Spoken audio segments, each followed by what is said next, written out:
Hi friends, welcome back to Anurupa story. I hope ಎಲ್ಲರೂ ಚೆನ್ನಾಗಿದ್ದೀರಾ ಅನ್ಕೋತೀನಿ. Have a good day. ನಾನು ಇವತ್ತು ಮೊಬೈಲ್ ಫೋನ್ ಬಗ್ಗೆ ನನಗನ್ಸಿದ್ದನ್ನು ನಿಮ್ಮ ಮುಂದೆ ಹೇಳ್ಕೋಬೇಕು ಅಂತ ಬಂದಿದ್ದೀನಿ. ಕಾರಣ ಏನಂದರೆ, ನಾನೊಂದು ಸತ್ಯವಾದ ಘಟನೆನ ನಮ್ಮ ಆಸುಪಾಸಲ್ಲೇ ನೋಡಿದೆ. ಸೊ ಹಾಗಾಗಿ ಮೊಬೈಲನ್ನು ನಾವು ಯಾವ ರೀತಿ ಯೂಸ್ ಮಾಡಬೇಕು, ನನಗನ್ಸಿದ್ದ ಕೆಲವೊಂದು ವಿಚಾರನ ನಿಮ್ಮ ಮುಂದೆ ಹೇಳ್ಕೊತಾ ಇದ್ದೀನಿ. ಈ ನಮ್ಮ ಫೋನ್ ಬಳಕೆ ಅತಿಯಾಗೋದ್ರಿಂದ ನಮ್ಮ ಸಂಬಂಧಗಳ ಮೇಲೆ ಎಷ್ಟು ನಕಾರಾತ್ಮಕವಾದ ಒಂದು ಪರಿಣಾಮ ಬೀರುತ್ತೆ ಅಂದರೆ, ನಮಗೇ ಗೊತ್ತಿಲ್ಲದೆ ಅದು ನಮ್ಮನ್ನು ಆಕ್ರಮಿಸ್ಕೊಂಡು ಬಿಟ್ಟಿರುತ್ತೆ. ದಂಪತಿಗಳ ಮಧ್ಯೆ, ಕುಟುಂಬದ ಮಧ್ಯೆ, ಕುಟುಂಬದಲ್ಲಿರೋ ಸದಸ್ಯರ ಮಧ್ಯೆ, ಸ್ನೇಹಿತರ ನಡುವೆ ಇದು ಎಷ್ಟು ಅಂತರವನ್ನು ಸೃಷ್ಟಿ ಮಾಡ್ತಾ ಇದೆ ಗೊತ್ತಾ. ಮೊದಲೆಲ್ಲ ಕೀಪ್ಯಾಡ್ ಇದ್ದಾಗ ಅಟ್ಲೀಸ್ಟ್ ಡೈಲಿ ಅಲ್ಲದೆ ಇದ್ದರು ವಾರಕ್ಕೊಮ್ಮೆ ಆದರೂ ನಮ್ಮ ಬಂಧುಗಳನ್ನ, ನೆಂಟರನ್ನ, ಪ್ರತಿಯೊಬ್ಬರ ಜೊತೆನೂ ಮಾತಾಡ್ತಾ ಇದ್ವಿ. ಪತ್ರಗಳಿದ್ದಿದ್ದ ಕಾಲನೇ ಸುಂದರವಾಗಿತ್ತು ಅಂತ ನಾನು ಅನ್ಕೋತೀನಿ. ಅಟ್ಲೀಸ್ಟ್ ನಾವು ಈ ಕಡೆಯಿಂದ ಪತ್ರ ಬರೆದಾಗ ಆ ಕಡೆಯಿಂದ ಅದಕ್ಕೆ ಉತ್ತರಕ್ಕೋಸ್ಕರ ಕಾಯ್ತಾ ಇದ್ವಿ. ಆ ಉತ್ತರ ಬಂದ ತಕ್ಷಣವೇ ಕೆಳಗಡೆ ಬರೀತಿದ್ವಿ, ಪತ್ರ ಕಂಡ ಕೂಡಲೇ ಮತ್ತೆ ಪತ್ರ ಬರೀರಿ, ಇದಕ್ಕೆ ಉತ್ತರಿಸಿ ಅಂತ. ಇಮ್ಮಿಡಿಯೇಟ್ ಉತ್ತರ ಅದೊಂದು 2-3 ಡೇಸ್ ಒಳಗಡೆ ಅದಕ್ಕೆ ಆನ್ಸರ್ ಮಾಡ್ತಿದ್ವಿ. ಅದು ತಲುಪ್ತಿತ್ತು ಅಲ್ಲಿ. ವಾರಕ್ಕೊಮ್ಮೆ ಪತ್ರಗಳಂತೂ ನಿರಂತರವಾಗಿರ್ತಾ ಇತ್ತು. ಈಗ ಮೊಬೈಲ್ ಬಂದಮೇಲೆ ನಾವು ಕೈಗೆ ಮೊಬೈಲ್ ಎತ್ಕೋತೀವಿ. ಸಪೋಸ್ ನಾನೇ ಎತ್ಕೋತೀನಿ ಅಮ್ಮಂಗೆ ಕಾಲ್ ಮಾಡಬೇಕು ಅಂತ, ಆದರೆ ನಾನು ನಿಜಕ್ಕೂ ಕಾಲ್ ಮಾಡಲ್ಲ. ಸ್ಕ್ರೋಲ್ ಮಾಡ್ತಾ ಅಲ್ಲೇನೋ ಪಾಪಪ್ ಮೆಸೇಜ್ ಬಂದಿರುತ್ತೆ, ವಾಟ್ಸಪ್, ಫೇಸ್ಬುಕ್, ಈ ಥರ ಇನ್ಸ್ಟಾ ಎಲ್ಲದರಲ್ಲೂ. ಸೊ ಮೆಸೇಜನ್ನು ನಾನು ನೋಡ್ತಾ ಏನಾಗ್ಬಿಟ್ಟಿರ್ತೀನಿ, ಸೊ ಅದರಲ್ಲೇ ಸ್ಕ್ರೋಲ್ ಮಾಡ್ತಾ ಅದರಲ್ಲೇ ಮುಳುಗೋಗ್ಬಿಟ್ಟಿರ್ತೀನಿ. ಫೋನ್ ತೊಗೊಂಡು ಅರ್ಧ ಗಂಟೆ ಆದ್ರೂ ನನಗೆ ಮರ್ತೇ ಹೋಗ್ಬಿಟ್ಟಿರುತ್ತೆ ಅಮ್ಮಂಗೆ ಕಾಲ್ ಮಾಡಬೇಕು. ಅಟ್ಲೀಸ್ಟ್ ಅಂದರೆ ಸುಮ್ಮನೆ ಆರೋಗ್ಯ ವಿಚಾರಿಸ್ಕೊಳ್ಳೋಕ್ಕೆ, ಯಾವುದೋ ಒಂದು ವಿಚಾರಕ್ಕೆ ಹೇಗಿದ್ದಾರೆ ಅಂತ 1 ಅವರ್ ಅದರಲ್ಲಿ ಕಳೆದೇ ಬಿಡ್ತೀನಿ. ಈಗ ಆಗ್ತಾ ಆಮೇಲೆ ಏನಾದರೂ ಬಂದು ಮಕ್ಕಳು ಮೊಬೈಲ್ ಇಸ್ಕೊಂಡ್ರು, ಅಲ್ಲಿಗೆ ಮುಗ್ದೇ ಹೋಯ್ತು. ನಾನು ಅದನ್ನು ಸಂಪೂರ್ಣವಾಗಿ ಮರ್ತೇ ಬಿಡ್ತೀನಿ. ಸೊ ಹೀಗಾಗ್ಬಿಟ್ಟಿರುತ್ತೆ. ನಾವು ಮೊಬೈಲ್ ಮೇಲೆ ಎಷ್ಟು ಅಡಿಕ್ಟ್ ಆಗಿರ್ತೀವಿ ಅಂದರೆ, ನಮ್ಮ ಹತ್ರದ ಸಂಬಂಧಿಕರನ್ನು ದೂರ ಮಾಡಿಬಿಡುತ್ತೆ. ಎಲ್ಲೋ ಇರೋ ಫೇಸ್ಬುಕ್ ಫ್ರೆಂಡ್ಸಿಗೆ ಪಾಪಪ್ ಮೆಸೇಜಲ್ಲಿ ಬರುತ್ತೆ, ಇವತ್ತು ನಿನ್ನ ಫೇಸ್ಬುಕ್ ಗೆಳೆಯನ ಬರ್ಡೇ ಅಂತ. ಸೊ ಅವನಿಗೆ ವಿಶ್ ಮಾಡೋದು. ನಾವೇನೋ ಒಂದು ಸ್ಟೇಟಸ್ ಹಾಕಿರ್ತೀವಿ, ಆ ಸ್ಟೇಟಸ್ನ ಎಷ್ಟು ಜನ ನೋಡಿದ್ರು, ಯಾರು ನೋಡಿದ್ರು. ಇವಾಗಿನ ಜನ್ರೇಷನ್ನವರಂತೂ ಸ್ಟೇಟಸ್ನ ನೋಡಲಿ ಅಂತಲೇ ಹಾಕಿರ್ತಾರೆ. ಅದು ಅವ್ರಿಗೆ ಅನಿಸಿರುತ್ತೆ ಇಂಥವ್ರು ನೋಡಬೇಕು ಅಂತ. ಅವ್ರು ನೋಡಿದ್ರೋ ಇಲ್ವೋ ಅಂತ ಪದೇ ತೆಗೆದು ನೋಡೋದು.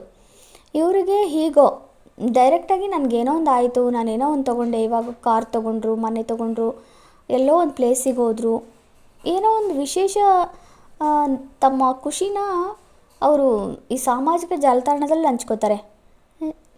ಅದನ್ನು ಸ್ವಂತದವ್ರ ಜೊತೆ ಹಂಚ್ಕೊಂಡು ಖುಷಿ ಪಡಲ್ಲ. ಎಷ್ಟು ಬದಲಾಗಿದ್ದೀವಿ ನಾವು ಅನಿಸುತ್ತಲ್ವ. ನಾವು ಅಂತಲ್ಲ, ಪ್ರತಿಯೊಬ್ಬರು ಕೂಡ ಈ ಎಷ್ಟು ಯೂಸ್ ಮಾಡ್ಕೋಬೇಕೋ ಅಷ್ಟು ಯೂಸ್ ಮಾಡ್ಕೋಬೇಕಲ್ವ. ಅತಿ ಆದರೆ ಅಮೃತನೂ ವಿಷ ಅಂತೆ. ಸೊ ಹಂಗೆ ಇದ್ರ ಜೊತೆಗೆ ನಮ್ಮ ವೈಯಕ್ತಿಕ ಗಮನನೇ ನಮಗೆ ಕಡಿಮೆ ಆಗಿಬಿಟ್ಟಿದೆ. ಜನರು ದೈಹಿಕವಾಗಿ ಒಟ್ಟಿಗೆ ಇದ್ದರೂ ಕೂಡ ನಿರಂತರವಾಗಿ ಫೋನ್ ಹತ್ರನೇ ಗಮನ ಇರುತ್ತೆ. ಪ್ರಸ್ತುತ ಪಕ್ಕದಲ್ಲೇ ಇರ್ತಾರೆ. ಎಷ್ಟೋ ಸರಿ ಮೀಟಪ್ಪು ಅದು ಇದು ಅಂತ ಫ್ರೆಂಡ್ಸ್ ಜೊತೆ ಸೇರಿರ್ತೀವಿ. ಬಟ್ ಅಲ್ಲಿ ಮಾತುಕತೆಗಿಂತ ಅವ್ರವ್ರ ಪಾಡಿಗೆ ಮೊಬೈಲ್ ಇಟ್ಕೊಂಡಿರ್ತಾರೆ. ಒಂದು ಹಾಯ್ ಬಾಯ್ ಅಷ್ಟೇ. ಆಮೇಲೆ ಮತ್ತೆ ಯಥಾ ರಾಜ ಅನ್ನೋ ಥರ ಮತ್ತೆ ಮೊಬೈಲ್ ಇಟ್ಕೊಂಡೇ ಬಿಡೋದು. ನಮ್ಮ ಮಧ್ಯೆ ಸಂಭಾಷಣೆ ಅನ್ನೋದು ಕಡಿಮೆನೇ ಆಗಿಬಿಟ್ಟಿದೆ ತೀರಾ. ನಾವು ಮೀಡಿಯಾ ಜೊತೆ ಇರೋ ಸಂಭಾಷಣೆಗಿಂತ ನಮ್ಮ ಹತ್ರದವ್ರ ಜೊತೆ ಇರೋ ಸಂಭಾಷಣೆ ನಮ್ಗೆ ಎಷ್ಟು ಕಡಿಮೆ ಅಂದರೆ, ನಾವೇ ಕೂತ್ಕೊಂಡು ಯೋಚನೆ ಮಾಡಬೇಕು. ನಾವು ಎಷ್ಟು ಕಡಿಮೆ ಮಾತಾಡ್ತೀವಿ ಅಂತ. ಯಾರೋ ಬಂದಿರ್ತಾರೆ ನೆಂಟರು ಇಷ್ಟರು ಮನೆಗೆ, ಏನೋ ನಡೀತಾ ಇರುತ್ತೆ, 4 ಜನ ಕೂತ್ಕೊಂಡು ಮಾತಾಡ್ತಿರ್ತೀವಿ. ಕಾಲ್ ಬಂತು ಅಂದ ತಕ್ಷಣ ಎದ್ದೋಗ್ಬಿಡ್ತೀವಿ, ಎಕ್ಸ್ಕ್ಯೂಸ್ ಮೀ ಅಂತೇಳಿ. ಸೊ ಆ ಕಾಲ್ನ ಇಗ್ನೋರ್ ಮಾಡಿ ನಾವು ಸೇರಿರೋದೇ ಅಪರೂಪಕ್ಕೆ ಸೇರಿರ್ತೀವಿ. ಅಟ್ಲೀಸ್ಟ್ ಮಾತಾಡೋಣ, ಕಾಲ್ ಬಂತಾ ಎದ್ದೋಗೋದು. ಕೆಲವರಂತೂ ಎಷ್ಟು ಬ್ಯುಸಿ ಅಂದರೆ, ಅವರು ಒಂದು ಮಾತಾಡ್ತಾ ಇರ್ತಾರೆ, ಜಸ್ಟ್ ಹಂಗೆ ಕಾಲ್ ಬರುತ್ತೆ, ಮತ್ತೆ ಎದ್ದೋಗ್ತಾರೆ. ಇನ್ನೂ ಒಂದು ಲೈನ್ ಕಂಪ್ಲೀಟ್ ಆಗಿರಲ್ಲ, ಕಾಲ್ ಬರುತ್ತೆ, ಮತ್ತೆ ಹೋಗ್ತಾರೆ. ಅವರಲ್ಲಿ ಇದ್ದೀನಿ ಅನ್ನೋದು ಬಾಡಿ ಮಾತ್ರ ಇರುತ್ತಷ್ಟೇ. ಅವ್ರ ಪೂರ್ತಿ ಮನಸ್ಸು, ಅವ್ರ ಸಂವಾದ ಎಲ್ಲ ಮೊಬೈಲಲ್ಲೇ ಕಳೆದೋಗ್ಬಿಟ್ಟಿರುತ್ತೆ. ಆಮೇಲೆ ಇನ್ನೂ ಒಂದು ಹೇಳಬೇಕು ಅಂದರೆ, ಮೊಬೈಲಲ್ಲಿ ಯಾವುದೇ ಕಾರಣಕ್ಕೂ ಜಗಳ ಆಡೋಕ್ಕೆ ಹೋಗಬೇಡಿ. ಈಗೇನೋ ಒಂದು ಚಾಟ್ ಮೂಲಕ ಜಗಳ ಸ್ಟಾರ್ಟ್ ಆಗಿಬಿಡುತ್ತದು. ಸ್ಟಾರ್ಟ್ ಆಗಿದ್ದು ಚಾಟಲ್ಲಿ ಬಗೆಹರಿಯಲ್ಲ ಅಂಥೇಳಿ ಮೊಬೈಲ್ ಎತ್ಕೋತಾರೆ.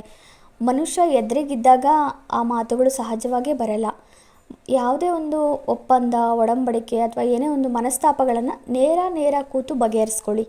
ಆವಾಗ ನಮ್ಮ ಬಾಯಿಂದನೂ ಮಾತುಗಳು ಬರಲ್ಲ, ಮನುಷ್ಯನ ಮುಖ ನೋಡಿದ್ರೆ ಮಾತುಗಳು ಕಡಿಮೆ ಆಗುತ್ತೆ ಯೂಶ್ವಲಿ. ಇದರಲ್ಲಿ ಮುಖ ಕಾಣಿಸಲ್ಲ, ಸೊ ನಾವು ಏನು ಬೇಕಾದರೂ ಮಾತಾಡ್ಬಿಡ್ತೀವಿ. ಹಾಗಾಗಿ ಕೆಲವು ಸಂಬಂಧಗಳು ಒಡೆಯಲಿಕ್ಕೆ ಕೂಡ ಈ ಮೊಬೈಲು ತುಂಬಾ ಕಾರಣ ಆಗುತ್ತೆ. ಆಮೇಲೆ ಇನ್ನೂ ಒಂದು ಏನಂದರೆ, ಒಬ್ಬ ಸಂಗಾತಿ ಅತಿಯಾದ ಫೋನ್ ಬಳಕೆ ಇನ್ನೊಬ್ಬರಲ್ಲಿ ಅಸಮಾಧಾನನೂ ಹುಟ್ಟಿಸುತ್ತೆ. ಇದೇನಿದು, ನನ್ನನ್ನು ತಿರಸ್ಕರಿಸ್ತಾ ಇದ್ದಾರೇನೋ ಅನ್ನೋ ಥರ ಪಾರ್ಟ್ನರಲ್ಲಿ ಫೀಲ್ ಬರುತ್ತೆ. ಆ ಫೀಲ್ಗಿಂತ ಸಂಬಂಧಗಳನ್ನು ಹಾಳು ಮಾಡ್ಕೊಳ್ಳೋದೇ ಅತಿ ಹೆಚ್ಚು ಈ ಮೊಬೈಲಿಂದಾನೆ ಅಂತ ಹೇಳ್ಬೋದು. ನಾನು ಈ ಎಕ್ಸಾಂಪಲ್ನ ಯಾಕೆ ತಗೋತಾ ಇದ್ದೀನಿ ಅಂದರೆ, ನಮಗೆ ಗೊತ್ತಿರೋರೊಬ್ಬರು, ಆಲ್ಮೋಸ್ಟ್ ಗೊತ್ತಿರೋರು, ನನ್ನ ಅಕ್ಕನ ಫ್ರೆಂಡ್ ಅವರು 18 ವರ್ಷದ ದಾಂಪತ್ಯ. ಮಗಳು PUC ಓದ್ತಾ ಇದ್ದಾಳೆ, ಮಗ 9th ಅನಿಸುತ್ತೆ. ಸೊ ಅವರು ಇವಾಗ ರೀಸೆಂಟಾಗಿ ಒಂದು 3 years ಬ್ಯಾಕ್ ಒಂದು ಅಪಾರ್ಟ್ಮೆಂಟಲ್ಲಿ ಬಾಡಿಗೆಗೆ ಹೋದರು. ಅಪಾರ್ಟ್ಮೆಂಟ್ ಅಂದರೆ ಒಂದು ದೊಡ್ಡ ಬಿಲ್ಡಿಂಗ್, ಅದು ಬಿಲ್ಡಿಂಗಲ್ಲಿ ಒಂದು 4 ಮನೆನ ಬಾಡಿಗೆ ಕೊಟ್ಟಿದ್ದಾರೆ. ಆ ಓನರು ಮತ್ತು ಇವ್ರಿಗೂ ರಿಲೇಷನ್ಶಿಪ್ ಬೆಳೆದು, ಸೊ ಅವ್ರ ಜೊತೆ ಹೋದರು. ಅಂದರೆ ಈ ಫೋನ್ ಎಷ್ಟು ಕೆಟ್ಟದ್ದು ಅಂತ ಯೋಚನೆ ಮಾಡಿ. ಅವ್ರಿಗೆ 2 ಮಕ್ಕಳಿದ್ದಾರೆ, 18 ವರ್ಷದ ದಾಂಪತ್ಯ ಗಂಡನ ಜೊತೆ. ಗಂಡಂಗೆ ಒಳ್ಳೆ ಸ್ಯಾಲ್ರಿ ಇದೆ, ಒಳ್ಳೆ ಕೆಲಸದಲ್ಲಿದ್ದಾರೆ. ಇಷ್ಟೆಲ್ಲ ಇದ್ದರೂ ಎಲ್ಲಿ ಏನು ಮಿಸ್ ಆಗ್ತಿದೆ ಅಂತ, ಅದನ್ನು ನಾವು ನಮ್ಮ ಹೆಣ್ಮಕ್ಳದ್ದು ತಪ್ಪ ಅಥವಾ ಅವ್ರದ್ದು ತಪ್ಪ, ಯಾರ್ದು ತಪ್ಪು ಅಂತ ಕಂಡುಹಿಡಿಯೋಕೆ ಹೋದರೆ ಯೂಶ್ವಲಿ ಈ ಮೊಬೈಲ್ದೇ ತಪ್ಪು ಅನಿಸುತ್ತೆ ನನಗೆ. ಅಂದರೆ ಇದೊಂದು ಇಲ್ಲ ಅಂದಿದ್ರೆ ಸಂಭಾಷಣೆನೇ ಇರ್ತಾ ಇರಲಿಲ್ಲ ಅಲ್ವಾ. ಯಾರ ಮಧ್ಯೆನೂ ಸಂಭಾಷಣೆ ಇರ್ತಾ ಇರಲಿಲ್ಲ. ಓನರ್ ಅಂದರೆ ಓನರ್, ಬಾಡಿಗೆ ಇಸ್ಕೊಂಡ್ರೆ ಬಗೆಹರಿತು. ಇವ್ರ ಮನೆಗೆ ಬರಲ್ಲ, ಅವ್ರ ಮನೆಗೆ ಹೋಗಲ್ಲ, ಏನೋ. ಆಮೇಲೆ ಯೂಶ್ವಲಿ ಏನೋ ಕೆಲವೊಂದು ಸಾರಿ ಬಂದಿರಬಹುದು ಅಷ್ಟೇ. ಆದರೆ ಎಲ್ಲ ಆಗಿದ್ದು ಈ ಮೊಬೈಲಿಂದನೇ ಅಂತ ನನ್ನ ಅನಿಸಿಕೆ. ಅತಿಯಾದ ಬಳಕೆ, ಈಗ ಆಲ್ಮೋಸ್ಟು ನಂಬರ್ಸ್ ಎಕ್ಸ್ಚೇಂಜ್ ಆಗಿರುತ್ತೆ, ಅದು ಚಾಟಿಂಗು ಏನೋ ಒಂದು ಈ ಥರ ಆಗಿಬಿಟ್ಟು ತಮ್ಮ ಸ್ವಂತ ಸಂಬಂಧನ ಕಳ್ಕೊಂಡು ಬೇರೆಯವ್ರ ಜೊತೆ ಹೋಗೋದು ಅಂದರೆ ಅಲ್ವಾ. ಆಮೇಲೆ ಆಲ್ಮೋಸ್ಟ್ ಮಕ್ಕಳು ಮತ್ತು ಪೋಷಕರ ನಡುವೆನೂ ಈ ಫೋನಿಂದನೇ ಅಷ್ಟೊಂದು ಗ್ಯಾಪ್ ಬೆಳೀತಾ ಇರೋದು. ಈಗ ಅಮ್ಮ ಮೊಬೈಲ್ ಇಟ್ಕೊಂಡಿರ್ತಾರೆ, ಮಗು ಬಂದು ಏನೋ ಕೇಳುತ್ತೆ, ಅಲ್ಲಿದೆ ಹೋಗಿ ತಗೋ. ಆದರೆ ಅವ್ರನ್ನ ನೋಡಿ ಕೂಡ ರೆಸ್ಪಾಂಡ್ ಮಾಡ್ತಿರಲ್ಲ ಕೆಲವೊಂದು ಮನೆಗಳಲ್ಲಿ. ಕೆಲವೊಂದು ಅಮ್ಮಂದ್ರಾಗಿರ್ಬೋದು, ಅಪ್ಪಂದ್ರಾಗಿರ್ಬೋದು, ಸರಿ ಅಲ್ಲಿದೆ ತಗೋ. ಏನೋ ಒಂದು ಪ್ರಶ್ನೆ ಕೇಳಿದ್ರೆ ಸರಿ ತಡಿ ಆಮೇಲೆ ಹೇಳ್ತೀನಿ. ಆಮೇಲೆ ಯಾವುದೋ ಒಂದು ಕಾಲಲ್ಲಿರೋದು. ಮಕ್ಕಳು ಬಂದ ತಕ್ಷಣ ಫಸ್ಟ್ ಪ್ರಯಾರಿಟಿ ಎದುರುಗಡೆ ಇರೋರಿಗೆ ಕೊಡಬೇಕು, ಆಮೇಲೆ ಮೊಬೈಲ್ ಅಲ್ವಾ. ಯಾರೇ ಆಗಿರಲಿ, ಅದು ಫಸ್ಟ್ ಪ್ರಯಾರಿಟಿನ ಪಕ್ಕದಲ್ಲಿರೋರಿಗೆ, ಎದುರಿಗಿರೋರಿಗೆ, ಆಮೇಲೆ ಮೊಬೈಲ್. ಈಗ ಒಂದು ಕಾಲ್ ಬಂದ್ರೂ ಹೇಳ್ಬೋದಲ್ವಾ, ನಾನು ಸ್ವಲ್ಪ ಬ್ಯುಸಿ ಇದ್ದೀನಿ ಆಮೇಲೆ ಕಾಲ್ ಮಾಡ್ತೀನಿ ಅಂತನೋ, ಅಥವಾ ಇಂಪಾರ್ಟೆಂಟ್ ಇಲ್ಲ ಅಂದರೆ ಅದನ್ನು ಇಗ್ನೋರ್ ಮಾಡಿ ತೆಗೆದೇ ಇರ್ಬೋದು ಕಾಲ್ನ. ಈಗೂ ಮಾಡಬಹುದು ಅಂತ ನನಗನ್ಸುತ್ತೆ. ಈ ಬಗ್ಗೆ ನಿಮಗೇನು ಅನಿಸುತ್ತೆ?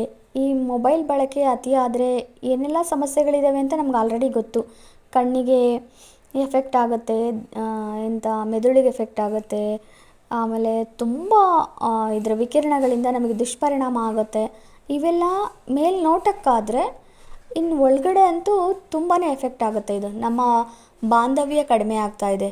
ಮುಂಚೆ ಎಲ್ಲ ಕೀಪ್ಯಾಡ್ ಇದ್ದಾಗ ನನ್ನ ಫ್ರೆಂಡ್ಸು ಮತ್ತು ಫ್ಯಾಮಿಲಿ ಯಾರ ಜೊತೆಗಾದರೂ ಅಟ್ಲೀಸ್ಟ್ ಒಂದು ಅರ್ಧ ಗಂಟೆ ಮಾತಾಡ್ತಿದ್ವಿ. ಇವಾಗಂತೂ ಏನಿಲ್ಲ, ಇನ್ಸ್ಟಾ, ಫೇಸ್ಬುಕ್, ವಾಟ್ಸಪ್, ಯೂಟ್ಯೂಬ್ ಈ ಥರ ಎಲ್ಲೆಲ್ಲೆಲ್ಲಿ ಸ್ಟೋರಿ ಹಾಕ್ಕೊಳ್ಳೋದು.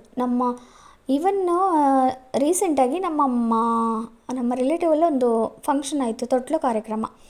ಸೊ ಅವರ ಅಮ್ಮ ಹೇಳ್ತಾಯಿದ್ರು, ಎಲ್ರಿಗೂ ವಿಸಿಟ್ ಕರೆದ್ಯಾ, ಎಲ್ಲರಿಗೂ ಇನ್ವಿಟೇಷನ್ ಕೊಟ್ಯಾ, ಇನ್ವೈಟ್ ಮಾಡಿದ್ಯಾ ಅಂತ.